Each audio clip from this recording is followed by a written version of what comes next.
اللہ تبارک و تعالی نے دین اسلام میں بڑی برکت رکھی ہے۔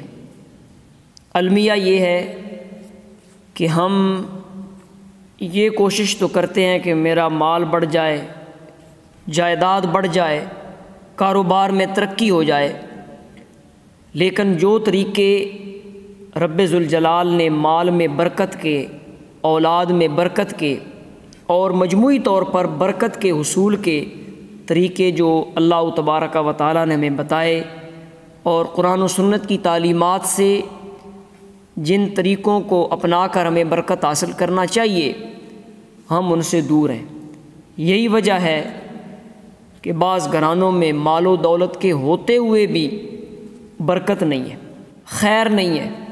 یہاں پر یہ بات سمجھ لیں کہ برکت کا مفہوم کیا ہے، برکت کسے کہتے ہیں؟ تو یاد رکھیں، کسی بھی شے کے اندر خیر کا ہونا، بھلائی کا ہونا، اس کو برکت کہا جاتا ہے۔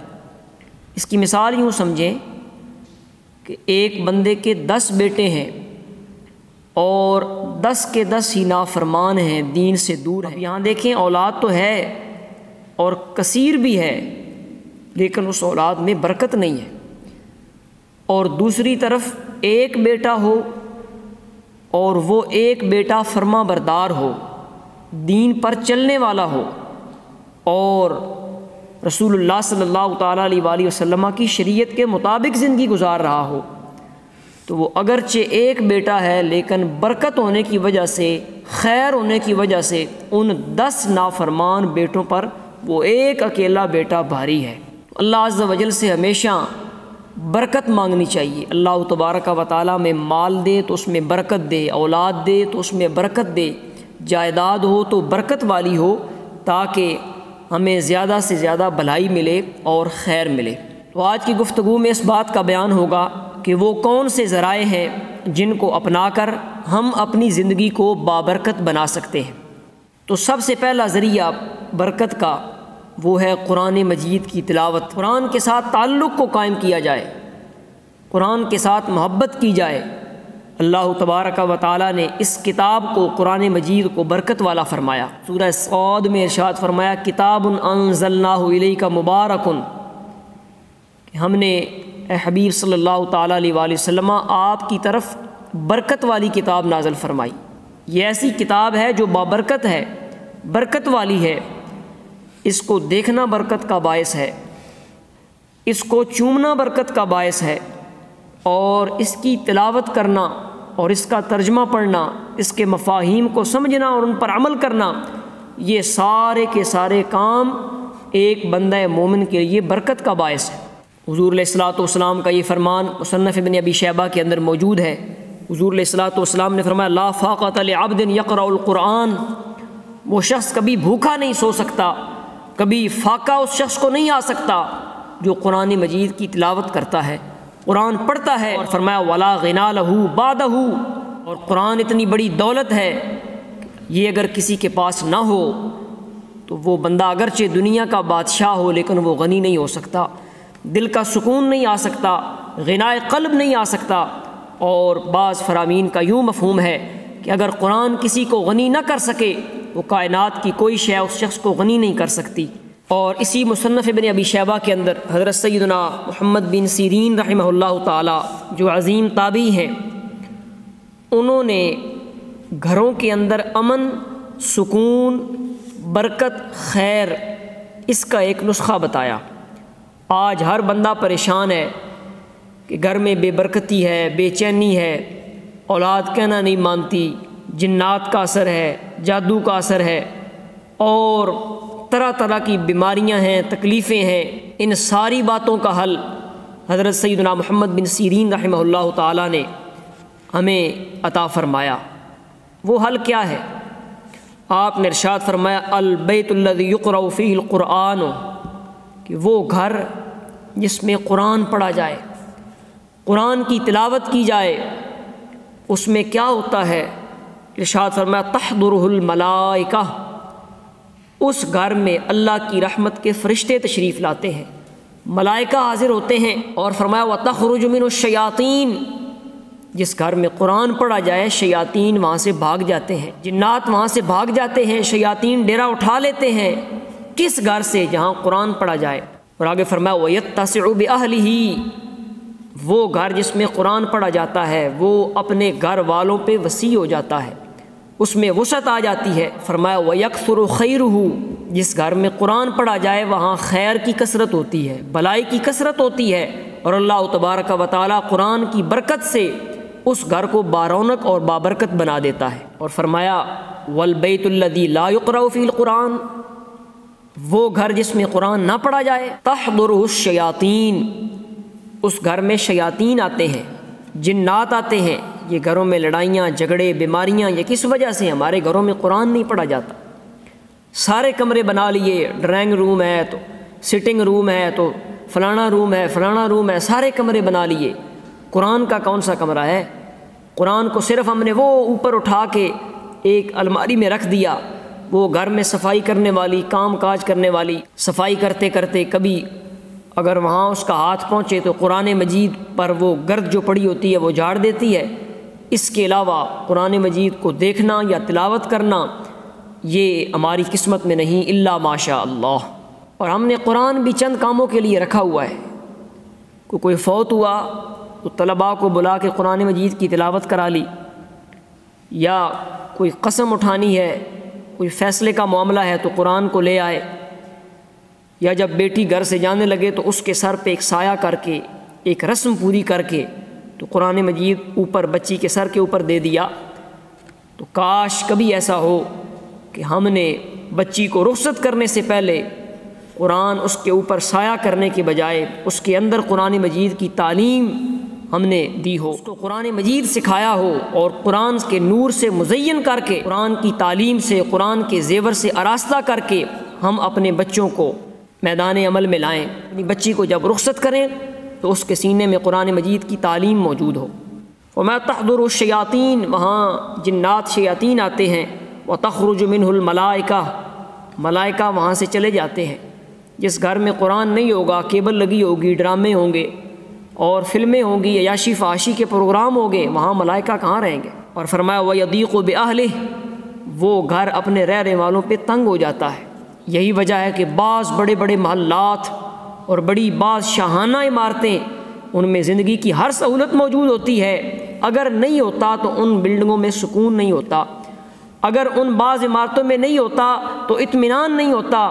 کیوں؟ کہ ان گھروں میں قرآن مجید کی تلاوت نہیں ہوتی۔ اور آگے فرمایا وَيَقِلُّ خَيْرُهُ، جس گھر میں قرآن نہ پڑھا جائے وہاں خیر کم ہو جاتی ہے، بلائی کم ہو جاتی ہے۔ تو دوستو یہ پیمانہ ہمیں حضرت سیدنا امام محمد بن سیرین رحمہ اللہ نے دیا۔ اب ہر بندے کا کام ہے وہ دیکھے کہ میرا گھر کس طرز پر ہے، میں اپنے گھر میں کیا کرتا ہوں، کون سے کام کرتا ہوں۔ اگر گھر میں قرآن مجید کی تلاوت ہو رہی ہے تو سبحان اللہ، اس کو جاری رکھنے کی دعا کریں اور اس سلسلہ کو جاری رکھیں، اور جن گھروں میں قرآن مجید کی تلاوت نہیں ہوتی وہ خدا را آج سے قرآن مجید کی تلاوت شروع کریں۔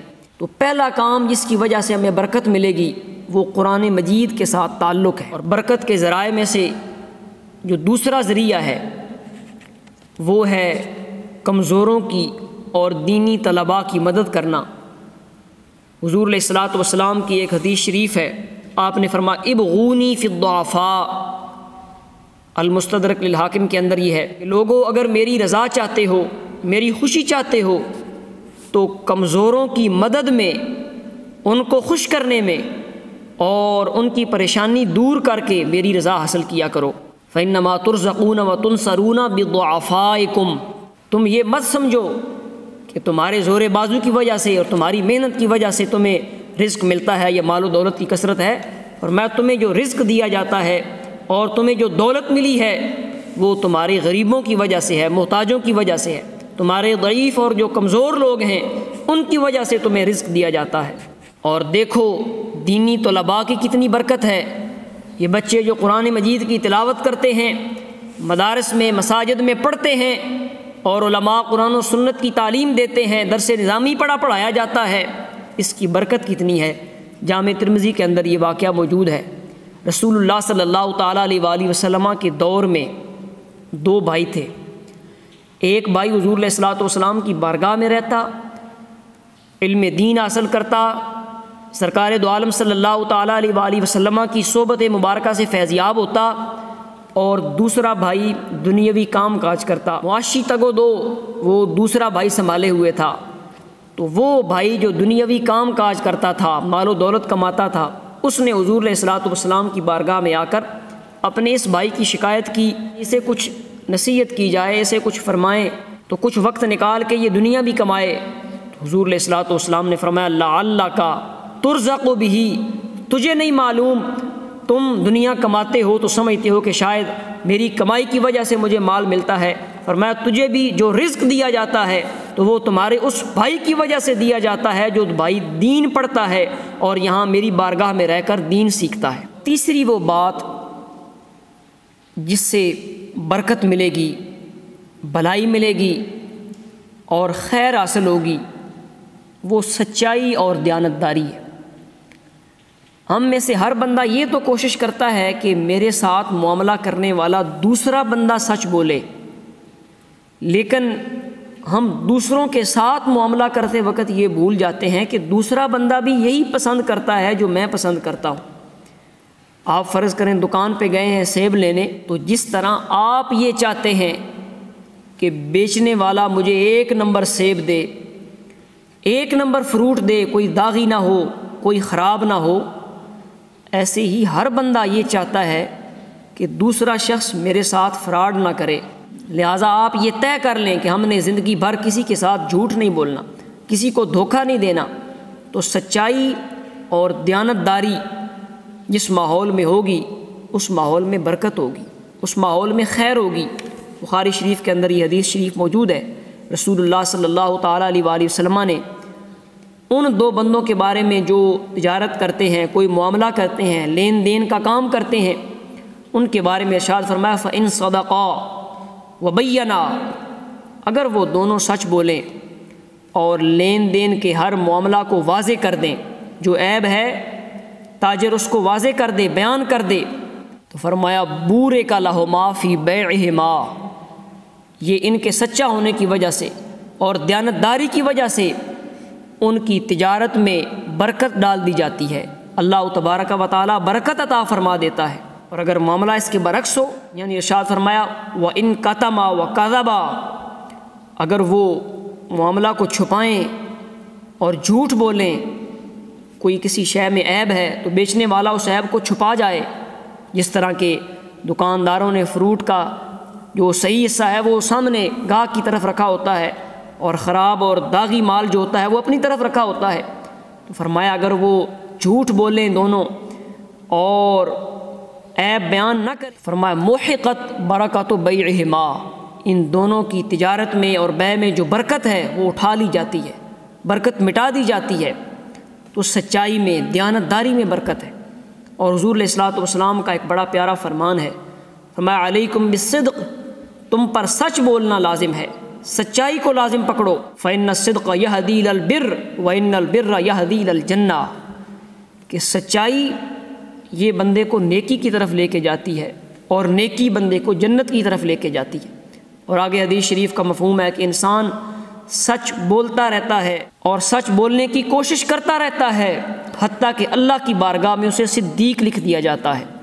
اور دوسری طرف فرمایا جھوٹ سے بچو، جھوٹ بندے کو نافرمانی کی طرف لے کے جاتا ہے اور نافرمانی بندے کو دوزخ میں لے جاتی ہے، اور انسان جھوٹ بولتا رہتا ہے اور جھوٹے معاملات کرتا رہتا ہے یہاں تک کہ وہ اللہ کی بارگاہ میں جھوٹا لکھ دیا جاتا ہے۔ تو دوستو، جس ماحول میں سچائی ہوگی اور جس ماحول میں دیانتداری ہوگی، اللہ تبارک و تعالیٰ اس ماحول میں برکت پیدا فرما دے گا۔ چوتھی وہ شے جس سے ہمیں برکت ملے گی، خیر اور بھلائی ملے گی، وہ ہے اتفاق و اتحاد۔ آپ نے مشہور جملہ سنا ہوگا کہ اتفاق میں برکت ہے۔ افسوس، آج بھائی بھائی کا دشمن ہے، باپ بیٹے میں وہ محبت نہیں ملتی، کیوں کہ ہم نے اتفاق کو چھوڑ دیا، اتحاد کو چھوڑ دیا۔ ہر کوئی نفسی نفسی کا منظر پیش کر رہا ہے اور ہر ایک کو اپنے مال کے بڑھنے کی اور اپنے مال کی فکر ہے۔ ماحول میں اتفاق و اتحاد ہوگا، اس ماحول میں برکت ہوگی۔ سنن نبی داود شریف میں یہ حدیث شریف ہے، حضور علیہ الصلوۃ والسلام سے عرض کی گئی کہ ہم کھانا کھاتے ہیں لیکن سیر نہیں ہوتے، تو حضور علیہ الصلوۃ والسلام نے فرمایا لعلکم تفترقون، تم کھانا جدا جدا ہو کے کھاتے ہو، اکٹھے نہیں بیٹھ کر کھاتے۔ پھر ان کو حضور علیہ الصلوۃ والسلام نے برکت کے اصول کا ذریعہ بتایا اور وہ عمل بتایا کہ جس کی وجہ سے برکت ہوگی۔ ارشاد فرمایا فاجتمعوا علی طعامکم، جب کھانا کھاؤ تو اکٹھے بیٹھ کے کھایا کرو، بے شک گھر کے 2-4 افراد ہیں تو کھانے کا وقت ہو گیا ہے تو اکٹھے بیٹھ کے کھائیں۔ فرمایا واذکروا اسم اللہ علیہ، کھانا ایسے ہی نہ شروع کر دیا کرو بلکہ اس کھانے پہ اللہ کا نام لے لو، بسم اللہ وعلی برکت اللہ پڑھ لو، اللہ کا نام لے لیا کرو۔ اس عمل سے کیا ہوگا؟ فرمایا یبارک لکم فیہ، اللہ تبارک و تعالی تمہارے اکٹھا بیٹھ کر کھانے کی وجہ سے اور اللہ کا نام لے کر کھانا شروع کرنے کی وجہ سے اس تمہارے کھانے میں طعام میں برکتیں پیدا فرما دے گا۔ اور 5ویں چیز جس سے ہمیں برکت ملے گی اور بھلائی ملے گی، خیر حاصل ہوگی، بے برکتی دور ہوگی، وہ چیز ہے سلام کو عام کرنا، سلام کیا جائے، سلامتی کو پھیلایا جائے۔ حضور علیہ الصلوۃ والسلام کے بڑے پیارے صحابی پروردہ آغوش رسالت حضرت سیدنا انس رضی اللہ تعالیٰ عنہ، آپ کو حضور علیہ الصلوۃ والسلام نے ارشاد فرمایا اذا دخلت علی اہلک فسلم، اے انس جب تم گھر جاؤ تو گھر والوں کو سلام دو، سلام کہو ان پر، یکون برکتاً علیک، تمہارے گھر میں سلام دینے کی وجہ سے اللہ تبارک و تعالیٰ تم پر برکت نازل فرمائے گا، برکت تمہیں حاصل ہوگی۔ اور صرف تم پر ہی نہیں، وعلی اہل بیت، گھر میں تم گئے ہو داخل ہو کے سلام کیا ہے، 2 فائدے ملیں گے کہ اللہ تبارک و تعالیٰ تمہیں بھی برکت عطا فرمائے گا اور تمہارے جو اہل خانہ ہیں، گھر والے ہیں، تمہارے سلام کی وجہ سے اللہ تبارک و تعالیٰ انہیں بھی برکت عطا فرما دے گا۔ تو سلام کو عام کیا جائے، جیسے ہی گھر داخل ہو تو منہ چھپا کے اور منہ بسورے ہوئے کونے میں نہ جا کے بیٹھ جائیں، بلکہ بلند آواز سے کہا جائے السلام علیکم ورحمۃ اللہ وبرکاتہ۔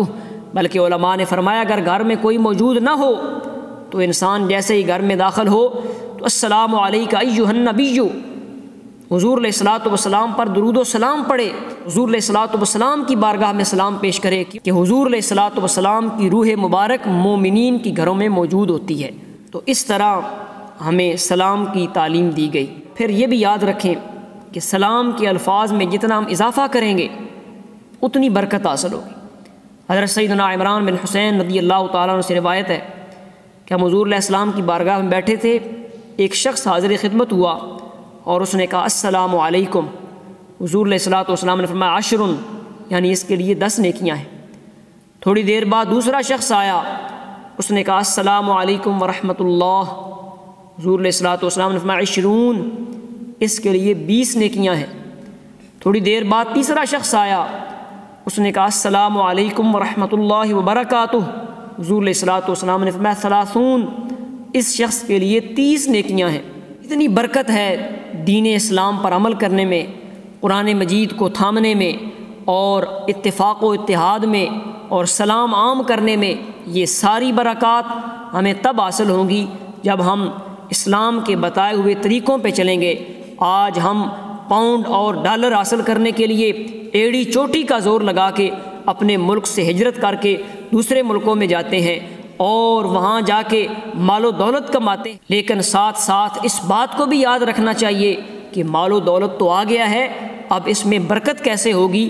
برکت اس مال میں ہوگی جو قرآن و سنت کے طریقے پہ کمایا جائے گا، اور پھر اللہ تبارک و تعالیٰ کے دین پر عمل کرنے سے انسان کے مال میں، اولاد میں برکت ہوتی ہے۔ لہذا ضرورت اس امر کی ہے کہ اسلام نے جو تعلیمات ہمیں دی ہیں، جو طریقہ زندگی گزارنے کا بتایا، اس پر عمل کیا جائے، اسی میں خیر ہے اور اسی میں برکت۔